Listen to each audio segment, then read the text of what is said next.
السلام علیکم ورحمۃ اللہ وبرکاتہ۔ آج کی ویڈیو کا ٹائٹل دے کر یقیناً آپ کنفیوز ہوں گے کہ یہ میں نے کیا لکھا ہے۔ یقیناً میں نے اپنی ذاتی زندگی کے تجربے کے اوپر اور ہم اپنی دینی تربیت کے اوپر یہ لکھنے پہ مجبور ہوا ہوں۔ پہلے بھی یہ ویڈیو میں ریکارڈ کر چکا ہوں، لیکن اس میں میں نے لاسٹ میں جو پوائنٹ بتانا تھا وہ میں بھول گیا تھا۔ کوشش کروں گا انشاءاللہ آپ بھی سنیے اور ویڈیو کو سکپ مت کیجیے گا، تاکہ جو میں نے ٹائٹل پہ لکھا ہے وہ بات کو میں سچ ثابت کر سکوں۔ سب سے پہلا میرا سوال کہ شیطان انسان کو کب تک دھوکہ دیتا ہے؟ شیطان انسان کو کب تک دھوکہ دیتا ہے؟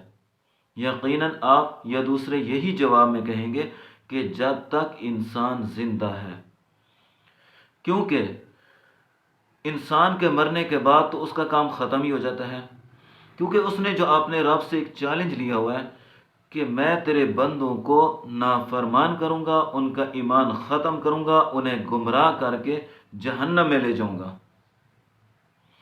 جب انسان مر جاتا ہے شیطان کا کام بھی ختم ہو جاتا ہے۔ اب ویڈیو کے ٹائٹل کے حساب سے میں بات کرتا ہوں، ہمارا کام کیسے شروع ہو جاتا ہے؟ وہ اس طرح کہ ہم میں سے کتنے سارے لوگ ایسے ہوتے ہیں جو ہمارے پیاروں کی میت پہ کھڑے ہوتے ہیں، لیکن انہیں جنازہ تک نہیں آتا، جنازے کے دعائیہ کلمات 4 تکبیریں تک نہیں آتی، کیونکہ شیطان تو اب پیچھے ہٹ چکا ہے۔ اب ہمارا کام ہے ان کو دعائیہ کلمات کے ساتھ اپنے رب کے سپرد کرنے کا، لیکن ہمیں وہ 4 دعائیہ کلمات نہیں آتے۔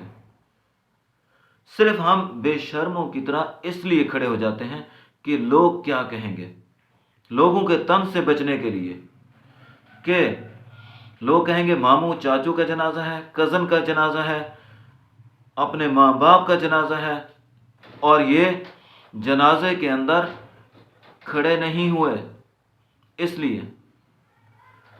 لیکن ہم یاد نہیں کرتے، ہم سوچتے نہیں کہ ہمارے رب نے، جو میں پوائنٹ بتانے والا ہوں وہ یہ کہ ہمارے رب نے ہمیں یہ فرمایا ہے قرآن پاک میں، امن یجیب المضطر اذا دعاہ ویکشف السوء ویجعلکم خلفاء الارض، کہ جب میرا بندہ اضطراب کی کیفیت میں ہوتا ہے اور اللہ تعالیٰ سے دعا مانگ رہا ہے تو اللہ اس کی دعا کو سنتا بھی ہے اور اللہ تعالیٰ اس کی دعا کو قبول بھی فرماتا ہے۔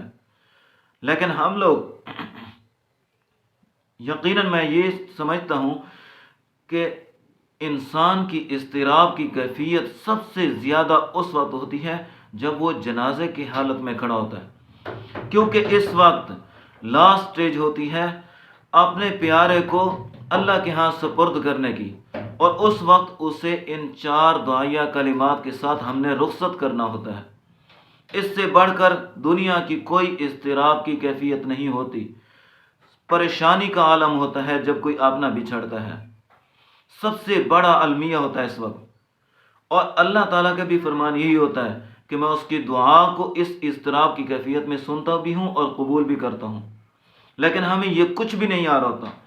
ہم انگریزی کو تو بہت بڑے بڑے مضمون یاد کر لیتے ہیں، شاعروں کی لمبی لمبی غزلیں یاد کر لیتے ہیں، اور فلموں کی گانوں کی لسٹوں کو ہم یاد کر لیتے ہیں، پر یاد نہیں کر پاتے تو صرف قرآن پاک کی کچھ آیات اور یہ مختصر دعائیہ کلمات۔ تو یقیناً میری بات سے آپ اگر اتفاق کرتے ہیں تو ان باتوں کو سمجھیے گا اور وقتاً فوقتاً جائزہ لیتے رہیے گا۔ میرا حوصلہ بڑھانے کے لیے اس ویڈیو کو لائک کریں، میرے چینل کو سبسکرائب کریں۔ ملیں گے انشاءاللہ نیکسٹ ویڈیو کے ساتھ، تب تک کے لیے اللہ حافظ۔